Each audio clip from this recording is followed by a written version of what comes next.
Good evening, ladies and gentlemen. I'm so glad so many of you made it here. Welcome to all of you. On behalf of the Chair of Political and Social Philosophy, which is hosting this event, Professor Bernhard Schmidt very much regrets that he can't be here because of a prior commitment. My name is Michael Schmitz, and it's my great pleasure to introduce John Searle to you. Don't worry, I won't bore you by listing his publications or honors, but let me say a bit about what makes him such an outstanding philosopher. For one thing, he's a great speaker, as you will shortly be able to experience yourself, and a gifted polemicist, as some of you will know, for example, from his exchange with Derrida. And few are able to strip a complex issue to its core and graphically illustrate it at the same time as he did with his famous Chinese room argument. Over the years, he has called out various emperors in the marketplace of ideas for not wearing any clothes. And this does not only require having the courage of one's convictions, as not all emperors take such frankness in good spirit, nor is mere rhetorical brilliance enough. It can only really be done effectively based on a deep and systematic account of the issues. Searle began developing such an account in speech act theory and the philosophy of language more broadly, then extended it to the philosophy of mind, starting with intentionality, his masterwork, I think. But some people, especially, but not only in the German-speaking world, have criticized this move from the theory of language to the theory of intentionality and then of consciousness as almost a kind of betrayal. Doesn't this land us back in the Cartesian morass of individual subjectivity from which a social, intersubjectivist, and institutional account of language was supposed to liberate us? One might gloss this attitude. Such a response assumes that we can and must, in some sense, choose between individual subjectivity on the one hand and intersubjectivity, sociality, and a public language on the other. Philosophical puzzles and problems tend to bring us to a point where we feel we have to choose between beliefs which are very important to us and which pre-theoretically we might expect we can all keep. Bertrand Russell once said that all great philosophers came to a point in their careers where they felt they needed to choose between consistency and credibility. And somebody once added that most opted for consistency. To use a different but related example, pre-philosophically, we tend to take for granted both that we experience things in the world directly and that the good cases of successful perceptual experience and the bad cases of illusion or hallucination have something essential in common, namely that the world seems to us to be a certain way. But historically, most philosophers from Descartes to Kant and beyond have rejected direct realism, assuming that what is in common must be mental objects, a veil of ideas or sense data blocking direct access to the world. And more recently, some think that the price for defending it would be to deny that the good and the bad cases have something essential in common. Not so Searle. Presented with such a choice, and there are many such choices in philosophy, his typical response is, I'll have both. This spirit may in one way be a quintessentially American, we can have it all spirit. But there's also something Viennese about it, believe me. I'm thinking of Wittgenstein's Vienna here. Like Wittgenstein, and strongly influenced by him, Searle has shown how we can often make progress in philosophy by diagnosing, treating, and removing a background assumption common to two apparently diametrically opposed views, so that we can then return to a common sense view. To mention just two of many examples, in his most recent book on perception, he argues that we can be direct realists and accept that the good and the bad cases have something essential in common, an experience with intentional content, and that those who think that they have to reject either of these claims mistakenly suppose that its experience and its content would have to play the role of a mediator or interface between self and world. And let me mention here at this point that John will talk about this tomorrow at a conference on the topic at the Wirtschaftsuniversität organized by Gabriel Maas. Similarly, in his work on we intentionality in the social world, Searle has argued that both extreme individualists and extreme collectivists suppose that we'd have to reduce the we to an I to escape the idea of collectives as having an existence over and above individuals. He rejects this idea, and more broadly, he rejects the dualistic opposition between individual subjectivity on the one hand and intersubjectivity, collectivity, public language, and institutions on the other. For him, his work on the mind did not betray his earlier work on language, but rather provided foundations for it. And I think he has demonstrated the deep continuity in this work by going full circle in his later writings on the philosophy of society, by taking notions from speech act theory, such as those of constitutive rules and declarations, and extending them to give us, with the help of his philosophy of mind, a general theory of institution. How he does that, he will explain to you now, so please let us welcome John Searle. Thank you. Thank you.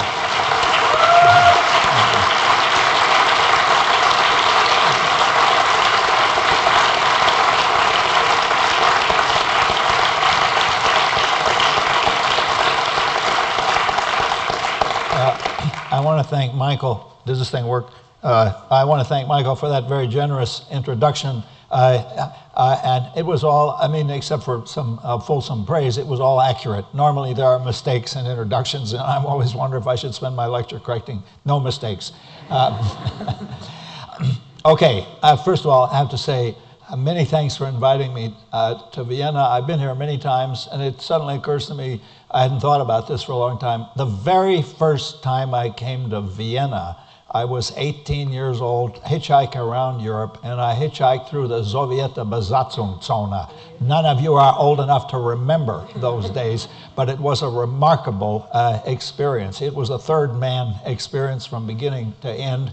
And if somebody had told me then, yes, in a mere half century or so later, you'll be lecturing at the University of Vienna, I would have thought, you're verrückt. I mean, it's absolutely crazy.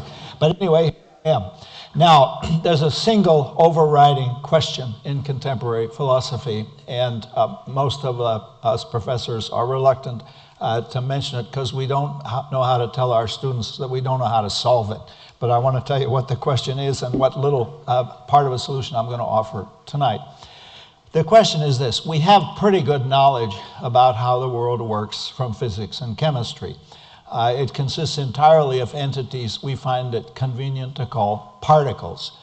These are organized into systems, and then little systems organized into bigger systems. So you have atoms and subatomic particles, but you have molecules and then much larger systems until finally you get to galaxies. Now, the world described by physics and chemistry is mindless and meaningless. And so we have an interesting problem. How do we fit into that world? How do we fit in to a world consisting of mindless, meaningless physical particles? We think we're conscious, rational, we have free will, we engage in social projects, we have ethics and aesthetics, we have elaborate moral systems. How does all that fit in to atoms and electrons? And the standard answer is, well, it doesn't. You have to have two worlds or three worlds. I think that's a cowardly answer. I think we live in one world, and I have to explain to you tonight how the world of social reality, the world of property and government and universities and cocktail parties and summer vacations and degrees and income tax, how that fits in to the basic world of physics and chemistry. That's the project. Now you might think, well, if that's all there is to it, just describe how you build up to a social reality from a more basic physical, chemical reality. It ought to be fairly easy to solve it. And I think in the end it is. The story that I'm going to tell you isn't terribly complicated, but we have two historical obstacles to getting an intelligent account. We have two traditions that pretend to be rivals of each other, but in fact they both make the same mistake. One is the tradition of God, the soul, and immortality that says the mind and consciousness are not an ordinary part of the physical world. They are opposed by another tradition that thinks of itself as scientific materialism And it opposes the original tradition by saying mind and consciousness are not an ordinary part of the physical world. It seems to me they both make exactly the same mistake. Scientific materialism says, well, maybe the mind doesn't exist at all. If it does, it's not a suitable subject for scientific investigation. You have to leave it to theologians or somebody like that. I'm going to argue that we live in one world, and that it's not enough to show that our social reality is consistent with the basic reality, but it's a natural consequence. It's a natural consequence of having electrons and protons that you're going to get elections and presidents. And I have to show you how you get from one to the other. Okay, now I'm going to assume some things before I get going. I'm going to assume that we understand how evolution, and we don't understand the details of this, but we know it happened, how evolution produced animal and human minds, how evolutionary processes produced consciousness and intentionality. I'm going to assume that, and then the question is, granted that we have a society of beasts like ourselves, how do you get from their biological features, from their biological basis, how do you get to money and government and universities and political parties, just to mention a few of the institutional facts that we live in? And before I get going on that, I want to remind you, we live in a sea of institutional reality. I am a citizen of the United States, a professor in a university. I'm a husband and a father and a taxpayer and a holder of a valid California driver's license, and locked into 1,000 other such institutional structures that it would be too boring to go through. But there's no moving around in the social world without encountering social and institutional reality. That's what we need to explain. Now, I'm going to introduce a couple of notions that I think are essential to explaining it, and then I'm going to describe some of the developments in my own thinking about this in hopes that some people in the discussion might add further to the development of these ideas. Well, the first thing we need is people with other animals have the ability to cooperate, and there's a technical name for that. It's collective intentionality. So it isn't just that I am doing something, but we are doing it, and I'm only doing what I'm doing as part of our doing it. Think of playing in a game on a team, or think of playing in an orchestra. There's a case where you're not just playing the violin part and somebody is singing the soprano part, but you're doing that together as part of performing a certain orchestral, a certain musical piece. This is a case where we cooperate, where we have collective intentionality. But animals have that as well. Animals have the ability to engage in collective intentionality, to cooperate with each other. Humans have some remarkable forms of cooperation, and that's what I'm going to explain to you tonight. Now, before I do that, though, I have to introduce a couple of distinctions that are typically neglected in our intellectual culture. The first distinction is two senses of the notion of objectivity and subjectivity. And these notions loom very large in our intellectual culture. And we strive for objectivity, and we think that subjectivity is somehow or other a defect of our theoretical work. But these notions are lamentably ambiguous, and this provides a flaw to many of the discussions. Specifically, they're ambiguous between an epistemic sense, where epistemic means having to do with knowledge, and an ontological sense, where ontological means having to do with existence. In the epistemic sense, objectivity and subjectivity mark types of claims. Some claims can be settled objectively as a matter of fact. If I say Mozart was an Austrian, that is, I take it, something we can settle as an objective matter of fact. If I say Mozart was the greatest composer that ever lived, that is, as they say, a matter of subjective opinion. That's an example of the objective-subjective distinction applied to epistemology, applied to knowledge claims. But there's another sense of the distinction between objective and subjective, which is more fundamental, and that is in modes of existence. Some things have an existence which doesn't depend on their being experienced. Think of mountains, molecules, and tectonic plates. They don't give a damn about us. They exist regardless of what we think. They have an ontologically objective existence. But if you think of pains and tickles and itches, or pick your favorite experience, some of my students tell me they feel the angst of post-industrial men under late capitalism. I don't, but they think that's a flaw on my part. That is ontologically subjective. That such experiences only exist insofar as they are experienced. Now, one of the interests of this distinction between the ontological sense and the epistemic sense is that many things that are ontologically subjective, see, the ontologically objective is everywhere. The mountains, molecules, and tectonic plates I gave you as examples, but the ontologically subjective has to do with humans and animals.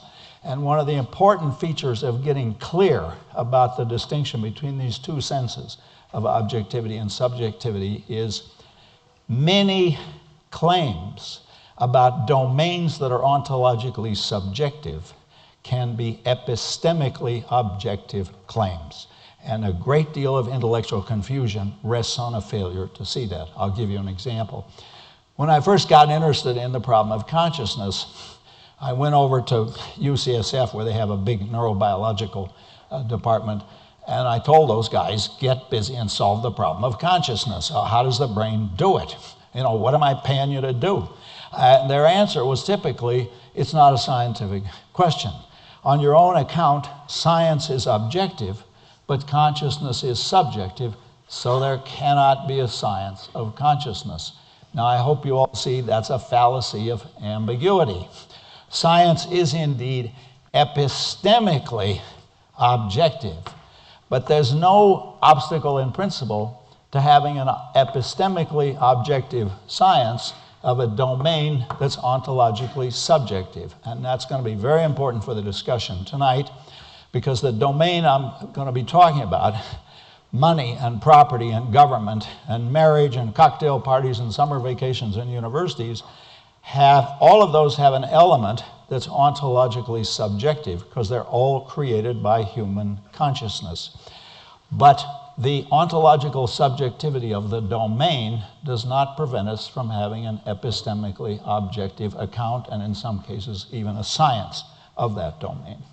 Okay, now one other tedious distinction before I really get into the main part of the argument, and that's the distinction between those features of the world that are observer independent.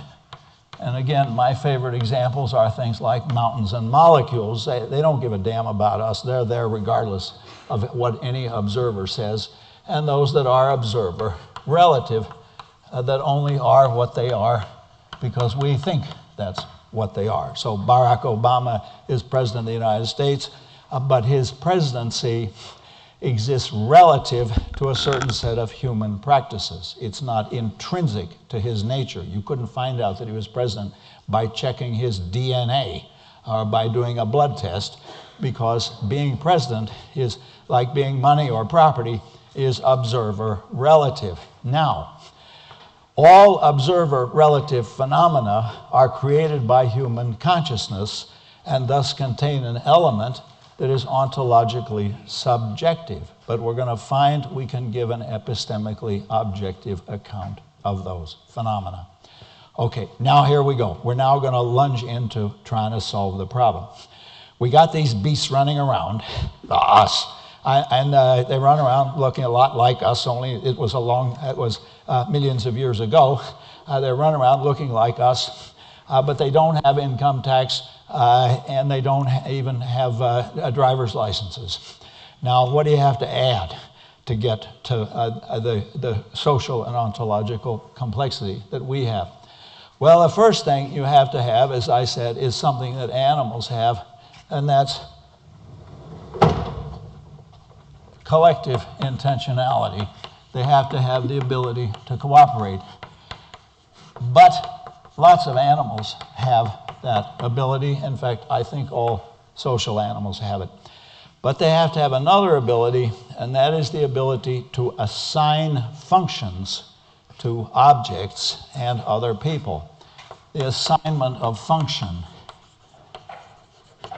And functions are always observer relative, because an object performs a function only relative to some assignment of a function. We're blinded to that by the fact that in biology we often discover functions. We discovered that the function of the heart is to pump blood. We discovered that only in the 17th century. But remember, when we make that discovery, we make it against a background of values. It's because we value life and survival that we can identify the function of the heart. If we valued only death and extinction, then hearts would be dysfunctional. We might say that a function is a cause that serves a purpose. So the function of the heart is indeed to pump blood, and that's epistemically objective, but it is an observer relative identification when I say the heart has a certain function.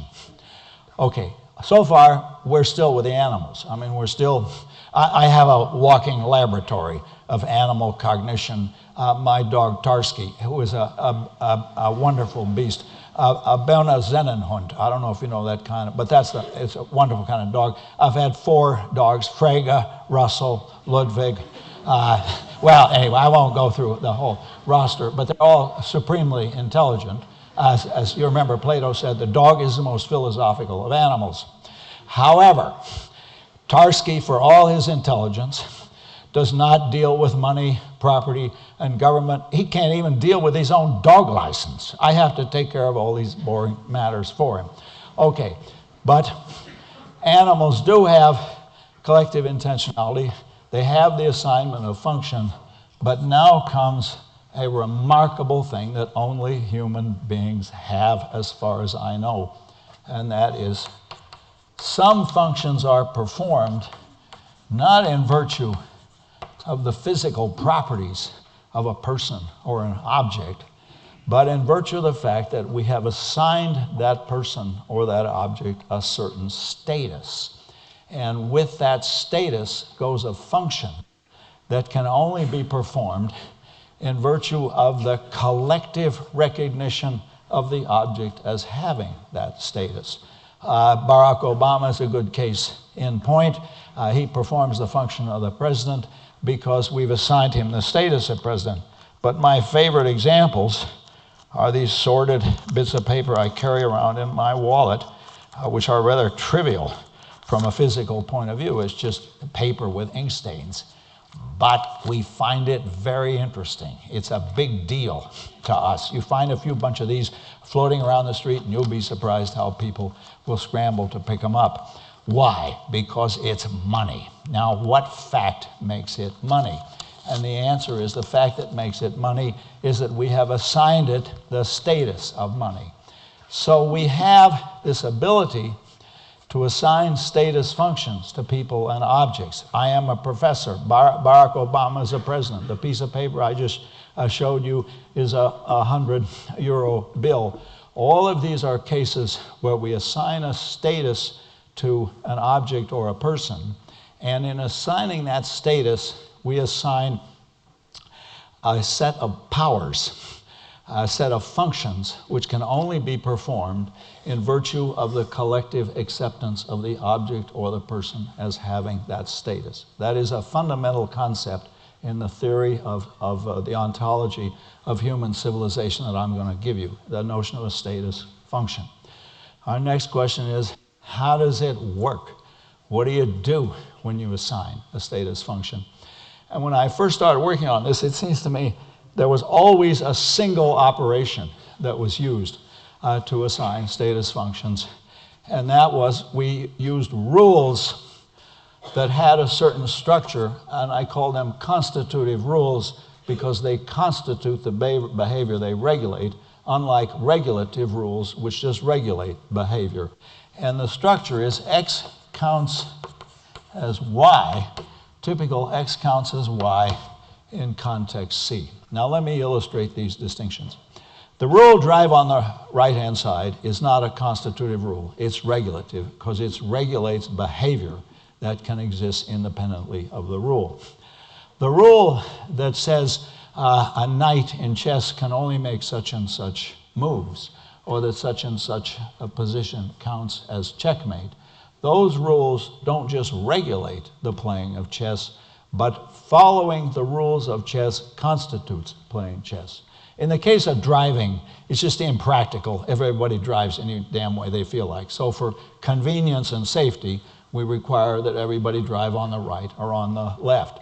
But it's not like that with chess. It was not the case that a bunch of people were pushing bits of wood around on a board and some guy said, fellas, we got to get some rules because your knight keeps banging into my bishop.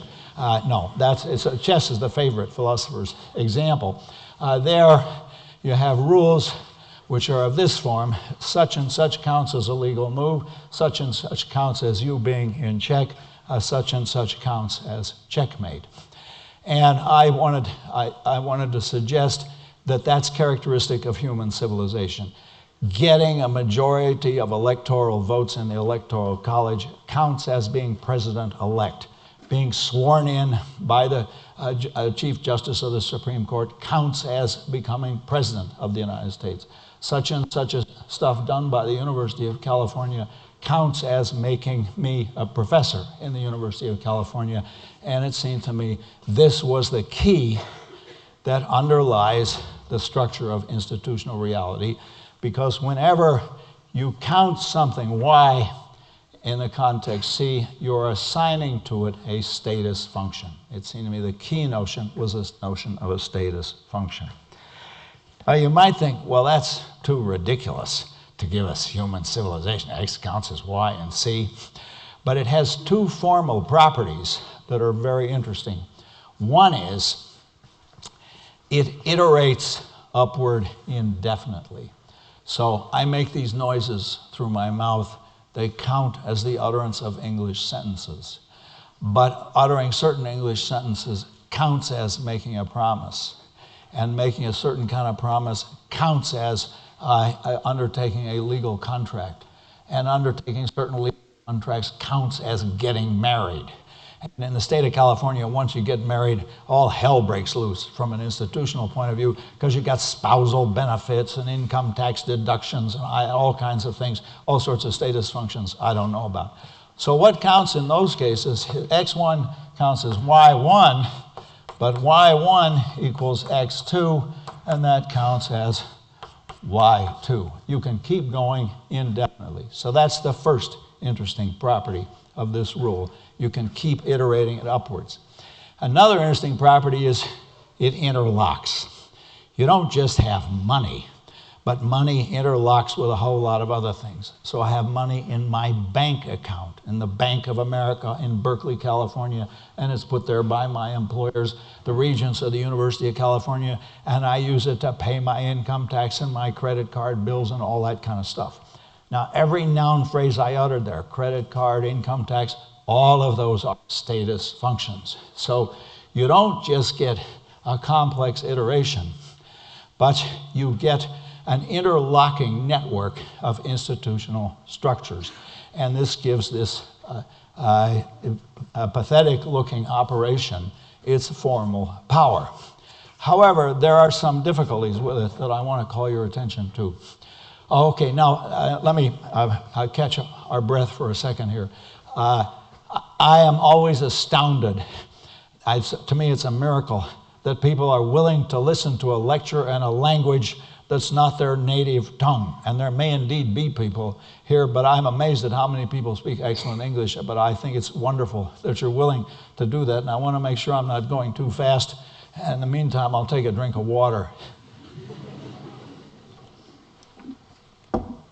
Okay, is this all right for speed? I'm going to keep going at this breakneck pace because I want to cover a lot of material. All right. Why do we do this? What's the big deal about these status functions? Status functions confer power. Without exception, you get power by, for example, having money or being a licensed driver. Sometimes the powers are negative powers. The name for negative powers is obligations. So the President of the United States has the power to veto legislation, but he's under a constitutional obligation to give a State of the Union message. Obligations are negative powers. You get positive and negative powers in these institutional structures. But now, what kind of a power is it that you have when you're a licensed driver or a professor or a property owner or a husband or a wife? What sort of power is that? They're a very special class of powers that are constitutive of human civilization. And they have names in English like rights, duties, obligations, requirements, permissions, authorizations, and guarantees. Now, in every case, each of those notions, rights, duties, obligations, etc., those are names of a certain kind of power, and I want to introduce a general term for those. I want to say the sorts of powers that we're talking about. I don't know if people can see this lower blackboard, but I'm going to talk about deontic powers. The deontic powers are all of these powers that are named by words like rights, duties, obligations, authorizations, and permissions. Deontic is comes from the Greek word for duty, but these deontic powers are the glue that holds human civilization together. Why? Animals, as far as I know, don't have anything like deontic powers. The animals have hierarchies where you have an alpha male, an alpha female, and each day the alpha male in the group of primates has to fight for his continued position as alpha male. Barack Obama doesn't have to do that. When he gets up in the morning in the White House, he doesn't think somebody's going to beat me in arm wrestling today and I'm going to lose my job as president. No, because he has a power which is a deontic powers. It's a permanent status function. And the first strong theoretical claim I'm making is all deontic powers are status functions. Well, again, why is that such a big deal? Why do we have to worry about these special kinds of powers? And the answer is the recognition of the validity of a deontic power gives you a reason for acting which is independent of your inclinations. I'm going to repeat that because it's an important idea in this talk, and that is deontic powers give reasons for action that are desire independent. I'll give you an example. I was supposed to get on an airplane in San Francisco to fly to Vienna, and the horrors of airports and airport travel and all that stuff, where you have to sit in a seat and eat airplane food and try to put your elbow where somebody's trying to put their elbow. And I don't know if you travel much, but I do, and these are all the horrors of airline travel. However, I got out of bed and made my way to San Francisco Airport. Why? Well, I had a commitment. I had an obligation to give a lecture in Vienna on such and such a date, and this is the operation of the deontic power in obligation. I once used this example when I was giving a lecture in Chicago to a group of right-wing economic theorists at the University of Chicago who are famous for their endorsement of laissez-faire economics. And I gave them an example. Well, here I am in Chicago. Who the hell wants to go to Chicago in the middle of the winter? And they said, no, but if you didn't, think what we would think about you. And I didn't have the heart to say, I don't give a damn what you guys think about me. But in any case, I did make it to Chicago. And the reason is that I have a set of reasons that exist independently of my inclinations. Okay, so now we have a rather strong set of claims. Institutional facts, all these facts about government and property and marriage and cocktail parties and universities, institutional facts without exception confer status functions, functions that can only be performed in virtue of the collective recognition of the object or person as having a status function. Status functions, again without exception, confer deontic powers, rights, duties, and obligations. And deontic powers are the glue that hold human civilization because they give societies a structure which animal societies don't have, and they provide desire-independent reasons for action that function independent of your immediate inclinations. And again, as far as I know, animals have nothing like that. They have wonderfully complex structures, they have collective intentionality, and they even have power hierarchies, but they don't have rights, duties, and obligations. Tarski and his doggy friends are not busy thinking about whether or not they're going to get their income tax in on this time, as I am always thinking about things like that. Okay, so that's the sort of beginning of the theory of social ontology, but now I want to enrich it because there's some worrisome features to it. How much time have I got? Can I go for another half an hour? Sure. Okay, all right. All right, here goes. It's a pretty good theory, but there's a couple of things that worry me about it. One is, it says you got to have these constitutive rules. You got to have the rule X counts as Y in C to create institutional facts. But I don't think that's really right. Often the kids will just select a captain of the softball team. They don't have a rule. There's no constitutional structure to it. And somebody might just emerge as the leader of a group.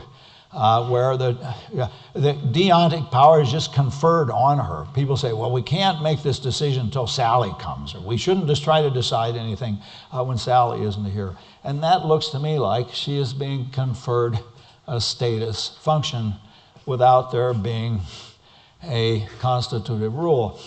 Worse yet, there do seem to be cases where you don't have to have an X term, where, for example, you have money that has no physical existence. You see, I'm embarrassed that my favorite examples of my theory were always the kind of bits of paper that I find in my wallet. But in fact, most money today has no physical existence at all. There are magnetic traces on computer disks that record the amount of money you have in your account, but you can't spend the magnetic traces. The magnetic traces represent money, but the money has no physical existence. Another remarkable human invention, and the mark of the human serpent has never been more obvious, is the invention of the limited liability corporation. You can get rich on a purely imaginary fantasy structure, the corporation. You might think, well, no, Apple Computer, they got all those buildings. That's not Apple Computer. They own those buildings, but the corporation itself has no physical existence. And a wonderful thing about looking up things on the web is you get the information in a few seconds. Look up the California law for creating corporations. It turns out they're created out of thin air. If we could now, if we wanted to, make a corporation out of all the people in this room. All we have to do is file articles of incorporation. We perform a speech act. Now, what is going on here? How is it that you can have powerful institutional structures, money, and corporations which have no physical reality? They may own property, they might have a building, but if the building burns down, the corporation doesn't burn down. And that leads us to the next question. What is it to count something as having a status function? What's going on?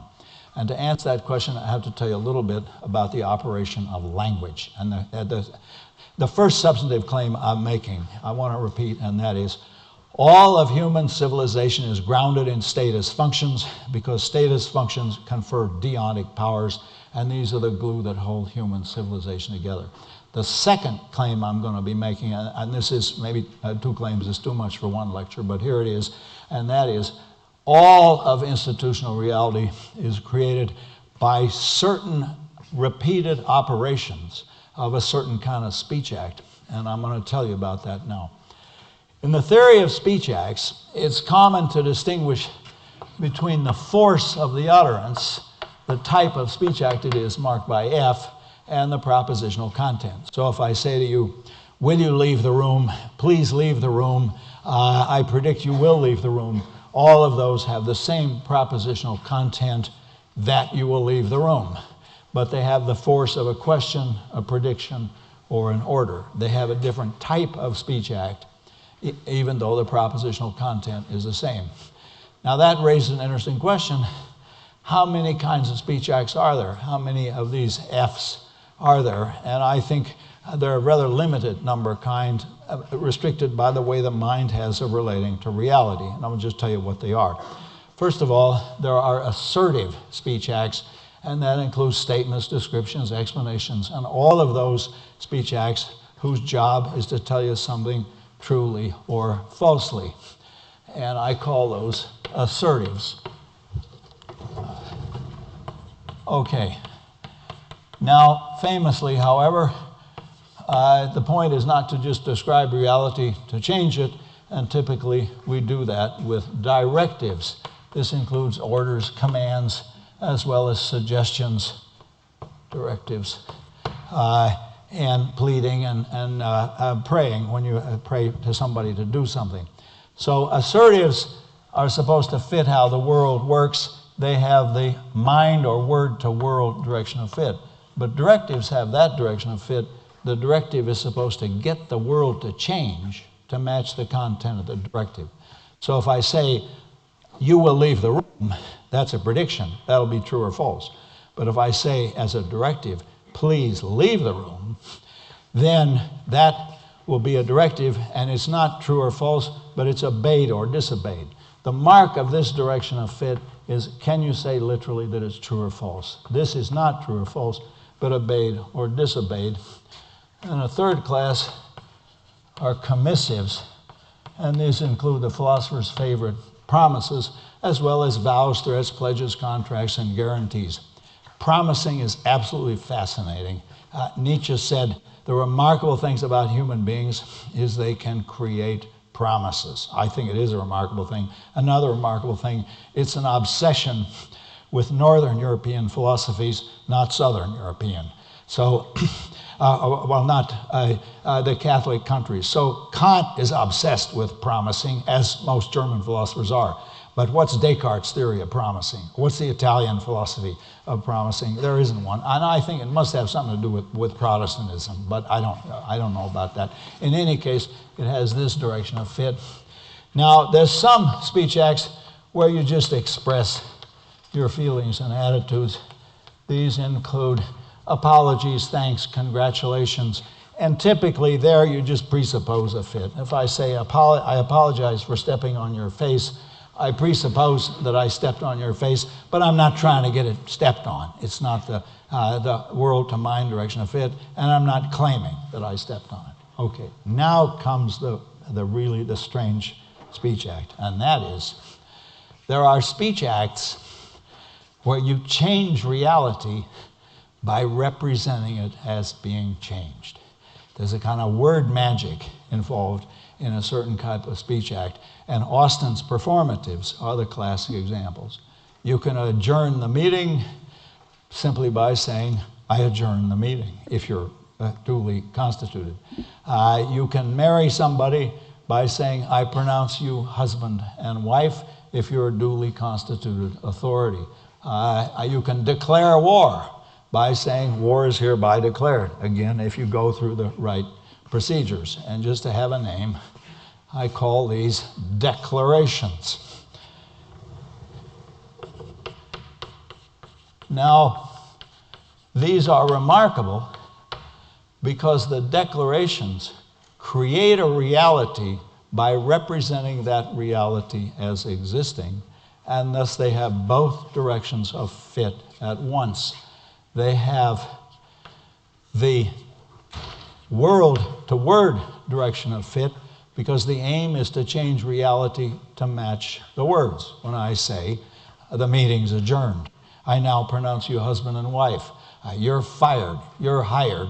All of those change reality to match the words, and so they have the world-to-word direction of fit, but they do it by representing reality as having been so changed.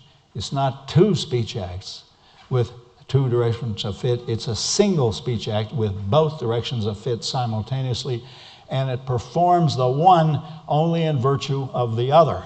So as I make it the case that the meeting is adjourned by saying the meeting is adjourned, I make it the case that it's adjourned and thus change reality, but I do it by representing the meeting as having been adjourned, as representing it with the mind to world direction of fit.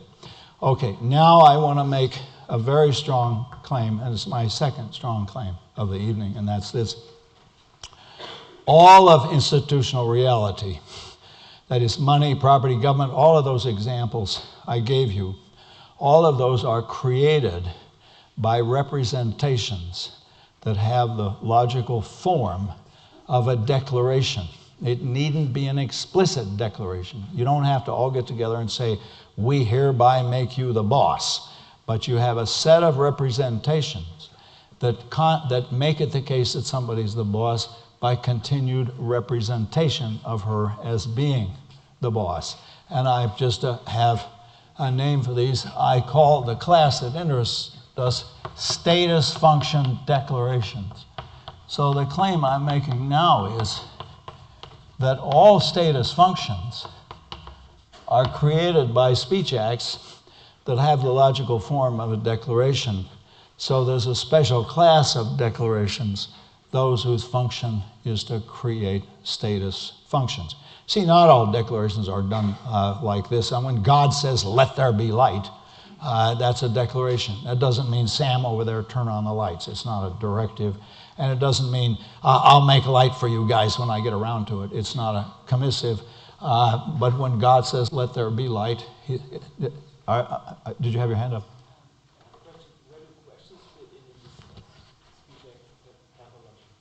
Yeah, I'm going to take questions in a minute. I'm almost done, so there'll be time for questions. Yes, there will be time for questions. Okay, so now we have, I think, a richer theory. The theory says this. All of human institutional reality, that is to say, all status functions, are created by certain types of representation that have the logical form of the status function declaration, because they create the status function. Money, property, government, marriage, universities, summer vacations, cocktail parties, being an employee or being the boss, all of those are created by representations that have the logical structure of the declaration. So we've added to our equations that we had earlier. What we now say is status functions are always created by status function declarations. It needn't be explicit, but it has to be a representation that has that structure. Status functions are institutional facts because the status functions in question all have the structure of X counts as Y in C, and the status functions all create deontic powers, and deontic powers, to repeat, are the glue that holds human civilization together because they give us desire-independent reasons for acting. Okay, now there are a whole lot of other things that I want to say, but I don't have time to say all of them, so let me just mention a couple. It seems to me that the creation of the institutional fact is done by a status function declaration, but the continued existence of the institutional fact requires repeated representation of it as having the continued status. So you can see this if you watch changes in vocabulary. Some words become obsolete. Older American laws commonly use the word spinster. Now, I asked my class, how many of you are spinsters? And one middle-aged woman had the courage to raise her arm. But most of my female students don't think of themselves as spinsters, though they probably satisfy the legal definition. Similarly, I think the word bachelor may be dying out. I'm not sure that there is a status function category of the bachelor in a way that there used to be. Another evidence of this is that when revolutionary movements or reform movements come in power, they want control of the vocabulary. So in Russia, the Bolsheviks wanted to get rid of the traditional forms of address. Everybody was going to be comrade.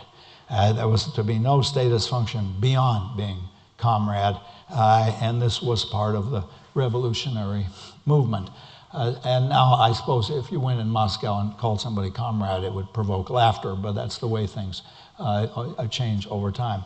So I think that the status function declaration creates the institutional reality in question. It creates money and government and marriages and universities, but this is a continuous process, and the continuous process of institutional development requires the continued representation of the object or person in question as having the status function. Okay, so there are two ideas that I wanted to get across to you. One is that the glue that holds human civilization together are institutional facts. These are all deontic powers, and they lock into human rationality in a way that gives us desire-independent reasons for action. And now I want to say they're all created by the same logical linguistic operation. The form of the speech act of this is that of a declaration. I don't know why it took me so long to see that. If I can't see it, who's supposed to see it? But the form of the speech act is that of a declaration, and it's a special kind of a declaration, the kind of a declaration that assigns a status function. Now, there's a whole lot more to be said about the implications of this for political philosophy and ethics and all the rest of it, but I think that's enough material for a discussion. Thank you very much.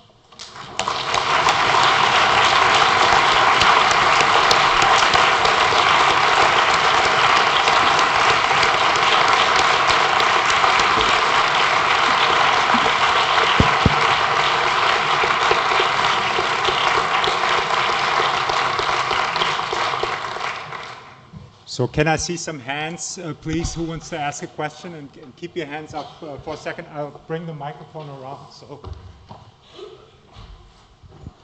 Yeah, thank you for the talk. I have two comments and two related questions. First, just one or two. Okay, just one. Okay. First, I'm extremely thankful that you've pointed out the ambiguity between the epistemic and the ontological sense of objective and subjective, because it's also a big point of irritation for me. And my question is, have you at some point considered eliminating epistemic objectivity, which is a move that I'm considering, and to eliminate the notion or the concept of epistemic objectivity and to replace it with epistemic intersubjectivity? Well, okay, I have never been able to make sense of the notion of intersubjectivity beyond collective intentionality. It seems to me there are lots of cases of epistemic objectivity. It's an objective fact that Vienna is south of Berlin.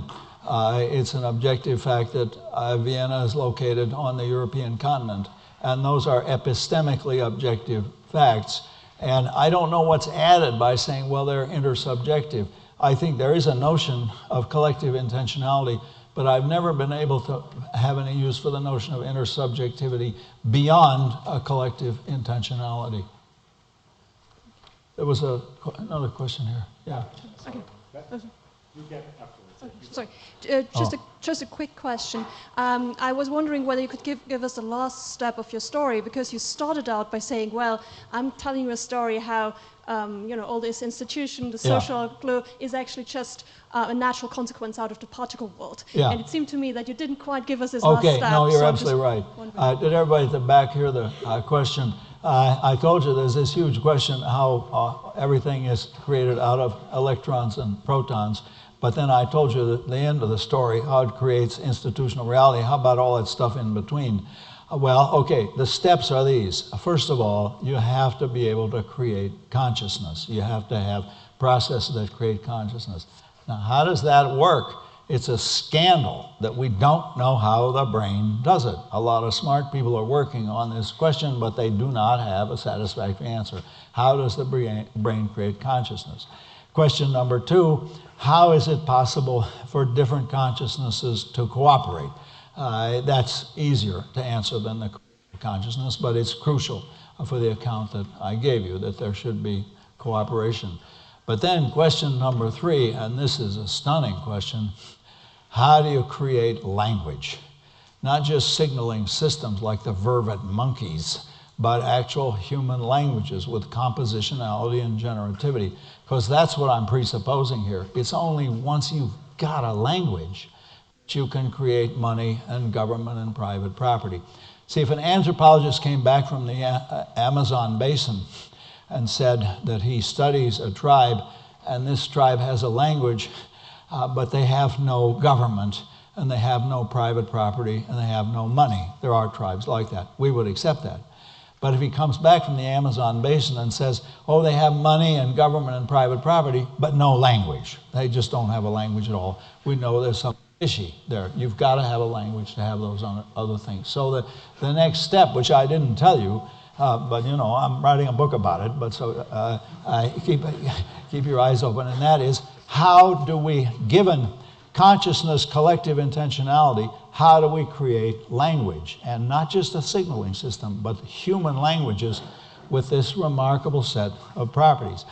Then when I got to that far, if you give me that, then it's not too hard to see how you're going to have status function declarations, because these people are already going to be capable of the assignment of functions, and if they can assign functions and they've got a language, they're going to be able to assign status functions, because the status functions are created by language, are created by the operation of a certain type of speech act.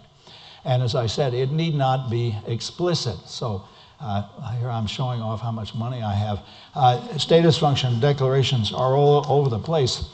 There's a wonderful philosophically loaded sentence on all American money.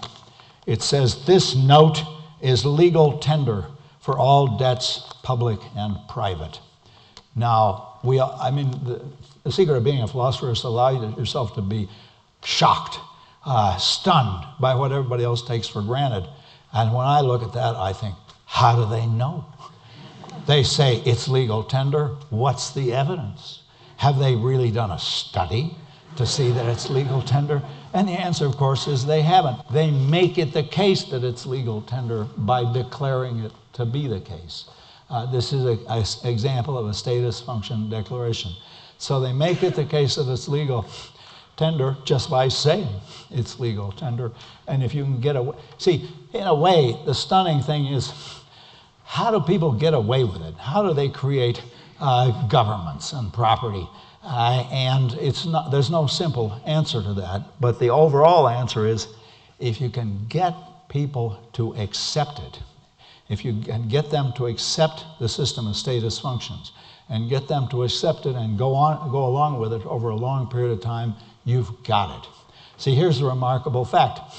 My country was created by a group of in Philadelphia, a British crown colony, and they were all British subjects. There weren't any citizens in the British crown colonies. These were subjects of King George III. And these guys got together and they performed a declaration, and they called it a declaration. They must have read my book because they said, we declare ourselves to be a new nation, to be the United States of America, and this was a declaration. How do you get away with that? And the answer is, well, you got to get people to go along with it. Now, it's true in that particular case, they had to fight a war to make it convincing, and indeed, it wasn't until they defeated Cornwallis at Yorktown that it really was pretty much accepted. And by the way, something Americans tend to forget, we couldn't have won that war without help from the French. So it was a combination of the French and the Americans that created the status function.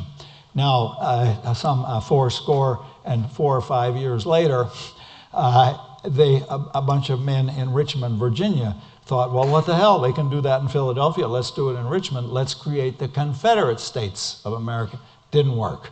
It worked. A lot of people thought it might work for a while, but it didn't work. I have some Confederate money, and it has a certain collector's value, but you can't buy anything with it. So the sequence of events requires crucially, and they said these are natural developments, requires consciousness and collective intentionality and language, and not just any kind of language. See, the B language, as far as I can tell, won't do it. We say that this is the queen. B, was she elected? How did she get to be queen? Well, the answer is they don't have status functions. They don't have that kind of language. So it's a very special kind of language. I don't know if that answers your question, but that's the general direction of the answer. You have to have all these other steps along the way. And I was assuming consciousness, collective intentionality, and language. Give me that, I can give you civilization. Yeah. Here. Thank you. Yeah. Thank you very much for your fascinating talk. I'm a bit skeptical about your thesis that all deontic powers are derived from status functions, and the idea that you have a representation of certain propositions in a certain logical form. And the reason, I mean, I do not deny that we need language for this, but it seems to me, when I think about private property, that there is something that I will call the metaphysics of private property, and that this would explain how we are able to form a declaration about things that we are able to hold to the exclusion of others, right? So it seems to me that the propositions with the logical form in themselves do not explain this metaphysical framework, and that you are founding the whole thing on the conventions. I think you are writing this. This is part of the story, but I think that you need something further to explain why do we use this declaration here to talk about private property. There's an interesting question, a fascinating question. Why do we have the institutional powers that we have? Now, the most fundamental, I think, are a natural development out of pre-linguistic biological facts. Pre-linguistically, you have the biology of pair bonding and collective rearing of children. It's no big deal to move from that to having marriage and families, where those now become status functions. So there's a biological basis for that. But when you get to elaborate, complex things like the structures of corporations, then it becomes quite arbitrary, and often it's designed to suit certain special interests, certain purposes. You can manipulate the corporate law to benefit certain sorts of peoples and not others, in ways that the corporate law was never designed to account for. So there's a general question, why do we do this? And I think I can answer that. It creates power. And the powers, I try to imagine what life would be like if there was no such thing as property or government or money. We'd be much impoverished, literally and metaphorically, if that were the case. But once you've got all that, then you have possibilities for creating all sorts of new status functions. And there doesn't seem to be any limit to that. That just goes on. So I think you said, well, you need a metaphysic. I think I've got the relevant metaphysic. We're collective biological beasts capable of collective intentionality. And we create institutional structures that are immensely beneficial to us for those reasons. But you can, one of the interesting things to see is the fights over status functions. So being female or being black in the United States was a status function. The powers were negative and positive were assigned that go beyond the biology. And then there's a struggle. Is this really justified? Can we really justify the status functions that go with this? And much social change consists in a fight over the assignment of status functions. So I think the basic metaphysics is not hard to find, but what we need to add to it is the criteria for deciding when the institution is just, when the distribution of status functions really is acceptable. And part of the problem here is getting people to see that there is a problem. A very high percentage of Americans don't regard the vast disparities in wealth as a serious social problem. They'd like to be on the richer side of the disparity, but a lot of Americans have this belief, I am going to be on the richer side. It always puzzles political commentators that they don't vote for their real interests, they vote for their putative, imaginary, desired interests. And I think if you're a politician running for office, that would be very important that you're able to recognize that.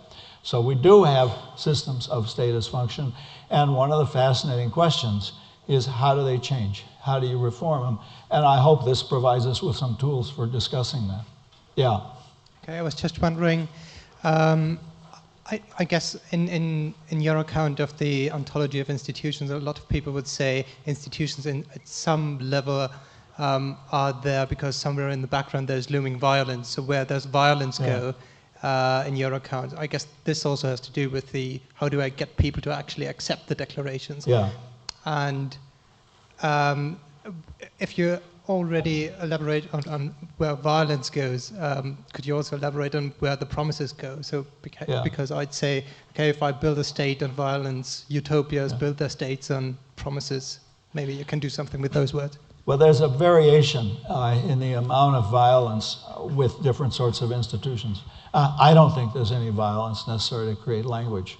Language evolves as a set of institutional structures, and it's enormously useful. Try to imagine life without it. And similarly with money as a means of exchange.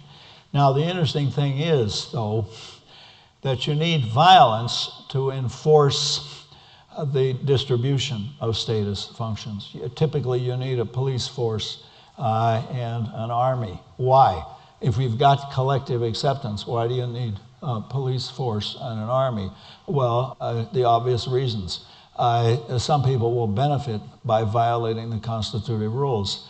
I will benefit if I steal your car, for example. So you need a police force to enforce the system of status functions against the presumably a minority of people who want to violate the system.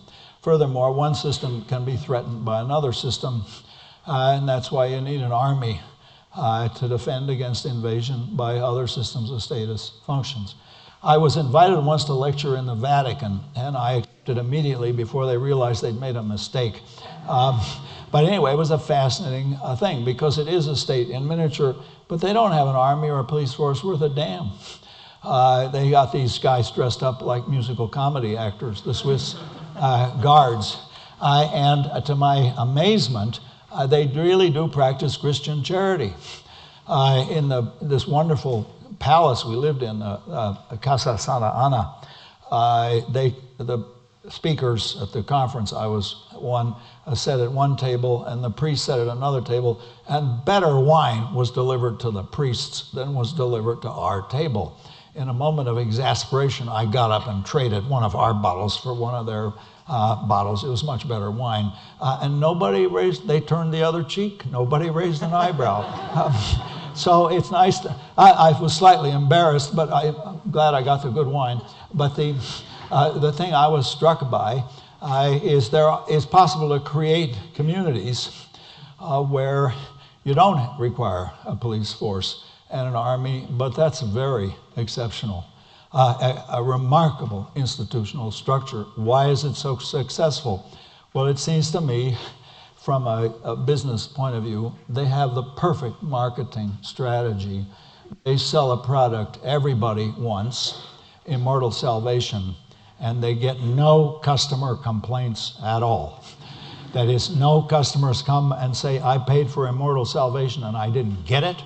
And no customer says, I got it and it wasn't worth the money. I want my money. Nobody, they don't, as far as I can tell, the Vatican doesn't even have a complaint department. It's the dream of every California entrepreneur. Anyway, I'm digressing, but you're right that some status functions, like private property, require a capacity for violence. You don't actually have to do much violence, just the sheer capacity for violence is enough. But others, language in particular, don't require violence in order to create them. And I think money, the creation of money doesn't require violence. My question actually is a variant of the question Yeah. that a colleague asked before. What about the ontology of status functions? Yeah. Because your example just now was female or black. Previously, it was being south of Berlin. Yeah. Now, the compass directions could be regarded as status functions, couldn't they? So it's not ontologically clear what the status of an utterance like Vienna is south of Berlin, or else being female is an description of a status function is. Okay, I thought I answered that explicitly, but let me make it fully explicit. The ontology of status functions is collective acceptance. And acceptance may be too strong if it implies approval, but people have to go along with the system of status functions. They have to cooperate. They have to have collective intentionality, or the status functions won't work. And when you get a period when there are periods of social change where certain sorts of status functions collapse, then it's because there's no continued collective acceptance. The ontology of the existence of status functions is that they're created by status function declarations, and their existence and continued existence requires collective acceptance. And the form of that collective acceptance, I maintain, is in the form of status function declarations. You have to continue to represent somebody as the President of the United States, and this is my property, and this is our government, and this is the university, and so on with the other status functions. Suppose I'm completely fluent in my society's institutional facts. I recognize all of the X's that counts as Y's in context C's. I understand what the collective acceptance is. I understand all this stuff, all the status functions. It's just that I'm an anthropologist in my own society. I speak the language and I understand how speech acts works, but I just have a kind of anthropological distance from it. I don't accept them. So I don't recognize any desire independent reasons. What kind of mistake am I making? Well, you needn't be making a logical mistake. There are a lot of people who do that, and there are various names for them. Some are called thieves, and others are called anarchists, and so on. So you can have a person who, so to speak, opts out of the system of status function. Indeed, there was a wonderful period in California history where not large, but sizable numbers of young people wanted to opt out of the systems of status function. So they went off in the woods and formed what were called communes. And the communes were deliberately set apart from the elaborate structures of the rest of society. They just wanted no part of that. Now, it'd be very interesting to see an anthropological study of the communes. The few that I have seen were quite revealing. They all died. They all died out. And those that succeeded had one thing in common. They had a dominant male leader. It's as if the communes had reverted to a more biologically simple form of society, to an earlier stage of human evolution. So there are ways of opting out, but it's not easy in the United States. The income tax forms arrive now usually by email, and I'd like to say, it's a nice club, the income tax, but I'd rather not join this year. I don't want to be part of the club of income taxpayers. You can't get away with that. They have a whole lot of apparatus for forcing you to conform with the system of status function if it's a case where it really matters. I'm not suggesting opting out. I understand that laws can be enforced against me. I ordinarily comply with law. It's just that I refuse to recognize that I have a desire independent reason. I desire not to be thrown in jail. Yeah, all right. If it's all just prudential, you just desire not to have the bad consequences, well, you're going to have various difficulties. Don't get married would be one piece of advice, because marriages don't work if that's the basis of the marriage. And there are all sorts of other informal status functions, like friendship, for example, where there are rights and duties and obligation of friendship, and if you opt out of that, you're just not going to have very many friends. So there are ways of opting out of the institutional structures, but for the most part, you're going to be in trouble if you do. I don't believe I've convinced everybody. Yes? Well, you said before, you talked about deontic powers and how they hold human civilization together. And my question is, do you think that the quality of a legal system depends on the complexity of language, and that actually, as language gets more complex and more precise, better status function declarations can be made, and the better a society gets? Or because, or the worse. Well, yes, that's what because you said that in the Amazonas basin, people may not have this system, and I thought that maybe that system could be better, even though they don't have the same status function declarations that we have. Yeah. Maybe you could comment on that, please. Yes, well, I appreciate the interjection. I have a friend who's an anthropologist who studies the Piraha in the Amazon basin, and that's why I mentioned them. They have a very limited language. They have no color words and no numerals. They can't count. They can't say this is red. They say it looks like blood, but they don't have a color vocabulary or a number vocabulary. They don't do any arithmetic. They don't have any money. They have sort of private property in that, for example, a powerful man in the tribe might own a shirt, and it might be recognized as his shirt. So, but they have very limited status functions. But I think it's not a life I'd want to lead.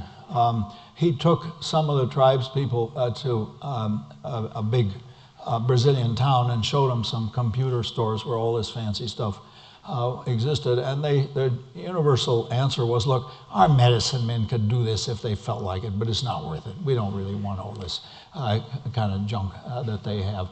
So there are tribes to this day, the Piraha are a dramatic example, who preserve a way of life which is really a hunter-gatherer existence, free of technology and free of most systems of status function. They have a sort of families, but marriage is pretty relaxed among the Piraha. But they don't have much by way of family obligations or private property. So it's possible to do that, but I'm not sure that it's the complexity of the language that is the factor. The complexity of language has a lot to do with how much the lawyers get a hold of it, because they can add all kinds of complexity. I did a study of speech acts with a native French speaker, and we thought there would be more speech act verbs in English than in French, simply because you've got two streams coming into English. You have the Germanic stream and then the Romance stream. You have the Germanic roots, and then you have the Latin roots. So you have two words for the same thing, Handbuch and manual. Handbuch is obviously out of Handbuch, and manual comes from Latin. We thought there'd be more speech act verbs in English. There are many more in French. Why? Well, I think the French lawyers are busy inventing them all the time. There are speech act verbs that I never heard of. So a lot of it has to do with how much the language is influenced by various forces. Just to return back to the skeptical anthropologist argument, I wanted to hear your take on the sort of agonistic pluralism of status function declarations, especially, for example, as a Bears alum myself, marijuana laws. Certain states have legalized marijuana in the United States. However, federally is not yet recognized as legal. And so there you have within the juridic system this agonism over status function declarations. Right. So how do we make sense of this? Yeah, well, I think you just did. So let me repeat it. A lot of states are legalizing marijuana. The federal government hasn't got around to it. I will make a prediction. Eventually the federal government will get around to it. If you look at things like gay marriage, it was only a very few years ago that this was regarded as shocking, a threat to the institution of marriage, maybe a threat to civilization itself. Now it seems to be pretty widely accepted. I mean, in San Francisco, of course, it's been accepted for a long time, but it's no longer the issue that it was. Now, marijuana is interesting because there are two mutually exclusive classes of people in the United States. There's one class of people that think, I have a right to smoke pot regardless of what the law is. There's another class of people that thinks, I have a right to own weapons, and weapons with plenty of cheap ammunition, regardless of what anybody else thinks. And as far as I can tell, they don't overlap much. Fortunately, the weapon owners don't smoke a lot of marijuana. But in any case, we just have to accommodate these people. We have to accommodate, I mean, the laws in a democratic society will only be enforceable if a lot of people will go along with them. But if you get a sizable number of people that won't go along with it, we discovered this in the old student unrest days. If you get a few people demonstrating illegally, well, they can call a sheriff and have you arrested. But if you can get 10 or 20,000, there's nothing the authorities can do about that. A lot of right-wing politicians think, well, we ought to machine gun them, but that's not going to happen. It's not the way democratic societies work. So there are these social forces at work, and the part of the problem is to get people to see that there is a problem. As I mentioned earlier, a lot of Americans don't see the disparity of wealth in the United States as a problem. I think it is a serious problem, but most Republican and even a lot of Democratic presidential candidates don't think it's a serious problem at all. Okay, over here. Okay, yeah, I can't even see you, but I can hear you. Two possibly related questions. One is the status of, and it's a problematic term here, the logical status of implicit status function declarations. So you talked about friendship or so on. Right. So how can something that's not an explicit statement have a logical form? So you talk about the logical form on that. That's a good point. And the second one, that it might be related, is you talk about language as an institution, but also say that institutions dependent on language. Yes. So how can you have an institution that's dependent on language? And I think there might be, Great questions, both of them. Let me take the second one first. I didn't have time to spell this out in the course of the lecture. Language is obviously an institution, but it's much more fundamental in the sense that all other institutions presuppose language in a way that language doesn't presuppose the others. Now, the status functions that come from language strictly conceived are parts of the semantics of the language. So if you understand the sentence, snow is white, you know you have the power to make the statement, the snow is white. That's strictly the semantics of the sentence. But if you understand the sentence, you are President of the United States, the semantics of the sentence doesn't give you the power to make somebody President of the United States. So the remarkable thing about language is, though it is an institution, it's the fundamental institution, it differs from all of the others in that we use the semantic powers of language to create deontic powers that go beyond semantics. You're president, this is my property. I am a professor in the university. All of those assign powers that go beyond language, but the powers of language are not powers beyond the semantics. So the semantics of language is used to create powers that go beyond the semantics, and that means you've got to have something in addition to the semantics. So I didn't have a chance to spell this out, but I'm grateful for the question for this reason, and that is, language is not like other institutions. If it were, you'd get an infinite regress. If you'd have to have status function declarations to create language, then you have to have status function declaration to create the status function. You must be a philosopher, because that's a philosopher's argument. It's one that I have, one I've tried to answer in a recent book I wrote. And the point there is that the semantics of language just gives you no powers beyond semantics. The meanings of the words are the only powers you get. We then use those to create these deonic powers that go beyond language. Now, what was the other question? The other one was good too. First question was... implicit. Implicit. Yeah.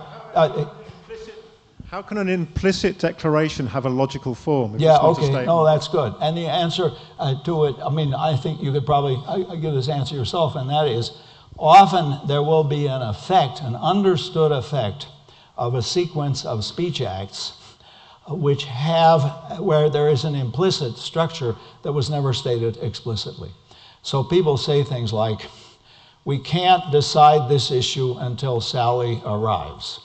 Or it's just no good trying to operate without Sally's input. Or Sally has to be part of any process of arriving at a decision. If you get enough of those, the logical form is to assign a status function to Sally. And I don't know how to, I mean, there is a structure here. It's the structure of indirect speech acts. People get the message, even though the message is never stated explicitly. They get the message that Sally is the boss, and we have to recognize that she is the boss, even though nobody says those very words.